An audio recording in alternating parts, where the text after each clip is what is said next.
This is my last video of 2021, so rather than doing a tutorial, I'm actually just going to answer some of your questions.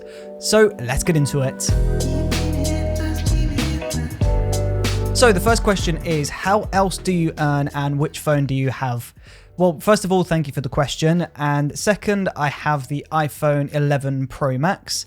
And how else do I earn? So YouTube has recently become quite a decent part of my business. So I make a little bit of money from YouTube, and Skillshare has also started to earn me some money now as well. So that started to tick over in the background and has started to gradually build up month after month. But my primary job is a freelance filmmaker. So I create music videos, dance videos, corporate videos. I've done weddings in the past, but I'm trying not to do them as much now. But generally, I just make videos for clients. That is where most of my money comes from.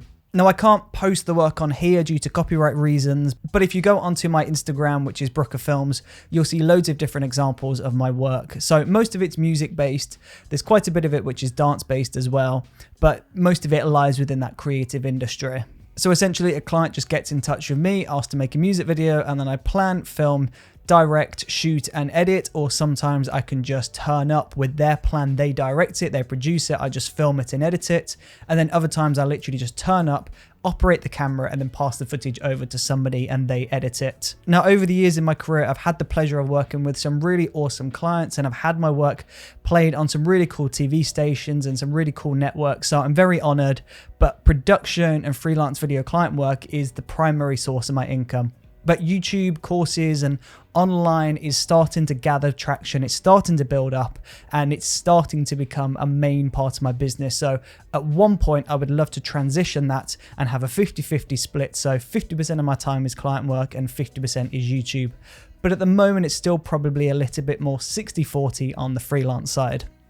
But thank you for your question. Next up, are you able to gain creativity or do you have to be born with it? I personally feel like both. I feel like some people are naturally born creative, and I feel like some people really have to work towards it. But whether you are born creative or not, I feel like you still have to put in the same amount of work and effort to create great work. You might be naturally creative, but if you don't put the work into practicing different techniques and researching and learning and doing loads of personal investment, then you won't grow as a creative, and somebody that was struggling in the beginning phases will end up becoming better and more creative than you. So yes, you can be born creative, and yes, you cannot be born creative, but I feel like if you put the work into it, it doesn't matter. Hard work will prevail, and that hard work will always beat natural talent every time. So I personally feel like filmmaking didn't come natural to me in the early phases. Now, I come from a music background and I come from a dance background. I used to do street dancing and I played in a brass band when I was growing up, and that felt like it came natural to me. But filmmaking was a little bit difficult to begin with, and it's something that I've really had to stick with, practice and nurture over time. Next question, how to learn filmmaking? What is your suggestions to learn filmmaking and online? Thank you. Thank you. How to learn filmmaking. Now, you can go down the traditional route of school, college, university, but I feel like for a creative career like filmmaking, that isn't actually essential. My best piece of advice to you is to take full advantage of YouTube videos, take advantage of filmmaking courses. If you have a Skillshare account, you can access really cool filmmaking courses over there. But if not, then you can see some really cool YouTube videos which are teaching you everything you need to know about filmmaking. But once you've watched enough YouTube videos, you need to get out there and practice, because you learn lessons by making mistakes. So if you watch a video about how to use your shutter speed effectively, for example, if you go out and practice that and you get it wrong, you'll look at the results on your computer, you'll understand why it's wrong, and the next time you'll do that differently and you'll get it right. So use YouTube videos to learn or use courses. Go out and practice with your camera and your equipment, make the mistakes, and that will teach you how not to do it, and therefore you'll know how to do it next time. So learn online, so watch YouTube videos and then practice, practice, practice. That's the best way you can learn filmmaking. Next question, what do you do other than YouTube? How did you keep creatively active, and has the pandemic had any effect on your life? What do you do other than YouTube? Now, I've briefly talked about that, but in my professional life, I'm a freelance filmmaker. I do YouTube. I'm also starting to create courses now. That's become a real passion of mine. And in the past, I've done stock footage where I've just gone out and filmed shots of the city and uploaded that. But then in my personal life, I do a lot of running. I really do enjoy running. I feel like it's really good at clearing my mind. And in the past, I've done free running, dancing, gymnastics. How did you keep creatively active? I feel like staying creatively active is to just always keep creating and always keep trying to learn. So I try and seek inspiration from other creatives, see what other people are doing, and then that inspires me to keep creating and learning and going down my own journey. And then the last question, has the pandemic had any effect on your life? Honestly, yes. The pandemic wiped out all of my freelancing work. I had a really busy summer last year booked and everything was wiped out instantly. And that meant for the first time in my career, I went 3, maybe even 4 months without any client work whatsoever, which meant I really had to lean into YouTube and other sources of online revenue. And it really showed me the importance of having multiple revenue streams.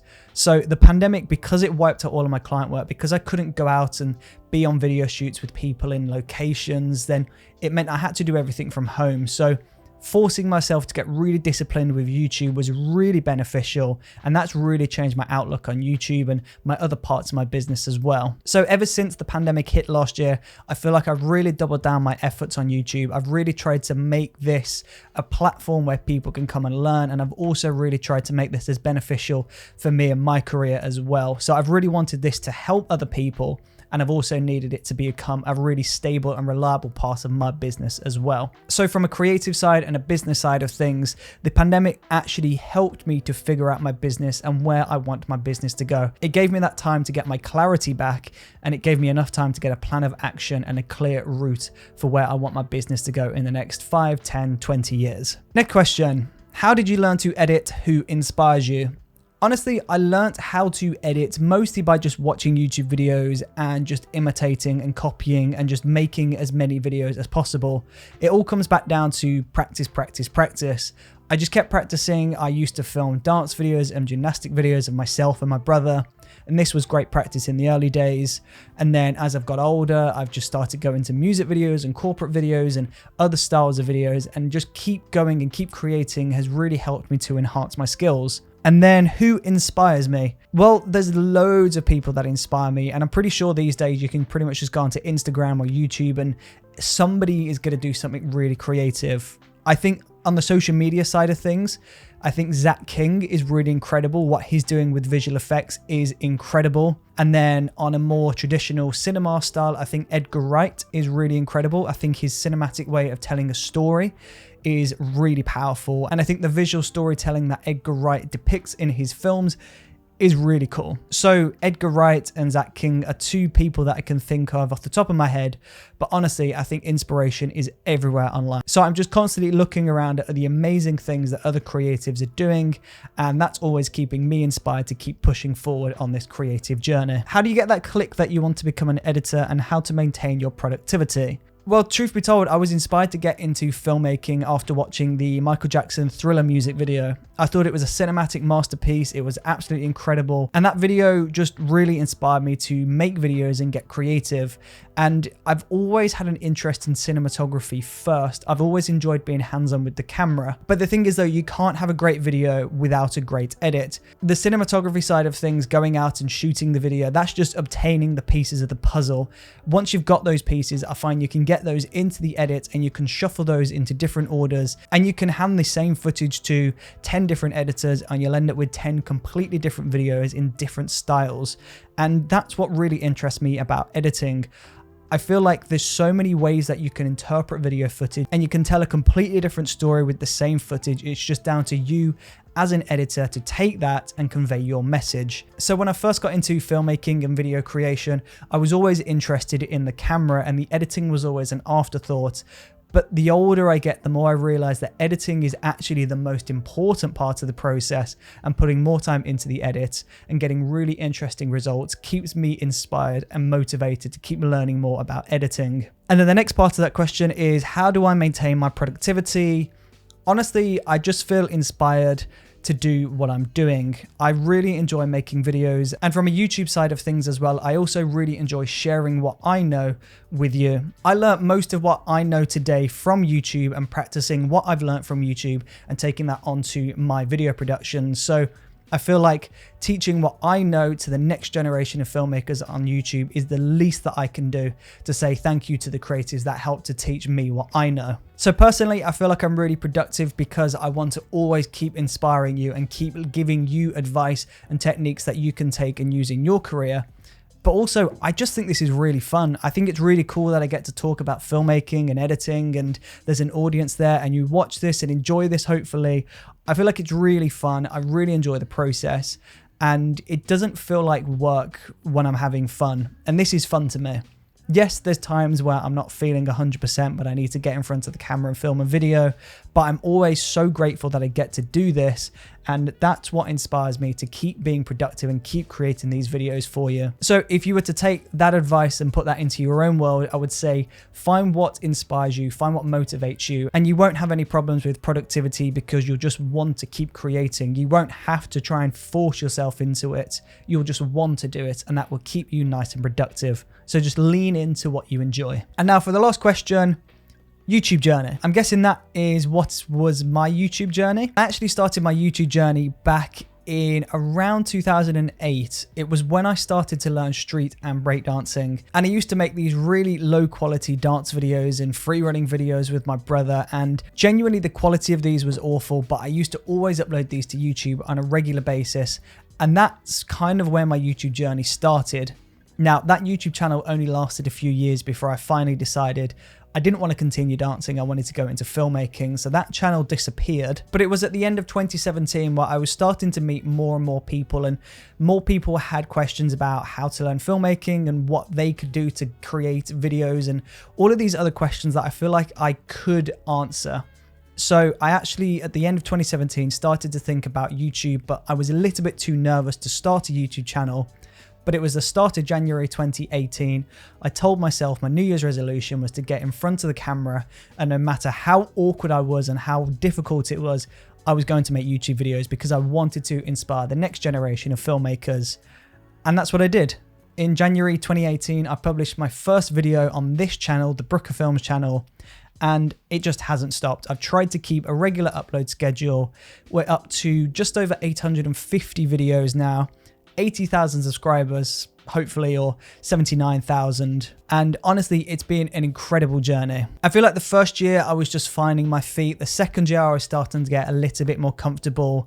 But 2020 and 2021, I feel like this has become really comfortable, and I'm really enjoying this process. I don't feel awkward in front of the camera anymore. I get really inspired to turn the camera on, talk to you, and tell you about different techniques and editing techniques that I've figured out or I've learned or I've been inspired to talk about from other creatives. So over 10 years ago, when I started posting low quality dance and free running videos to another YouTube channel, all the way up to today, the end of 2021, YouTube has been quite an important part of my career and my journey as a creative. So it really means the world to me that I'm here creating YouTube videos for you to enjoy. Now, that brings me on to the end of the questions. So all that I have left to say now is thank you for your support. Honestly, thank you for your support this year and all of the previous years as well. But it means the world to me that I get to turn up on camera, create these YouTube videos, and there is an audience there waiting to watch these videos. When I first started making these videos, I would only get a handful of views, but now we're up to around 500,000 views a month. We should be at around the 80,000 mark, but if not, then we're around 79,000 when this video goes live. And that honestly blows my mind. I'm so impressed by how this channel has grown, and I'm really grateful and thank you for all of the support and everybody that is watching and commenting on all of the videos. It means the world to me. So thank you for your support, and I promise I will keep creating content for you in the brand new year 2022. And I want to try as well to enhance this channel. So rather than just giving you tutorials, I want to try and give you some demos, some masterclasses. I want to bring you onto some of my video shoots and talk about why I'm making the creative decisions that I'm doing. I want to interview some other filmmakers, some other creatives, and I basically just want to see how I can take what this YouTube channel is today and evolve this and take this to the next level. So I'm really looking forward to 2022. I'm looking forward to creating new and exciting content for you. And that just about wraps things up for now. So thank you once again. Happy New Year, and I will see you in 2022. See you there.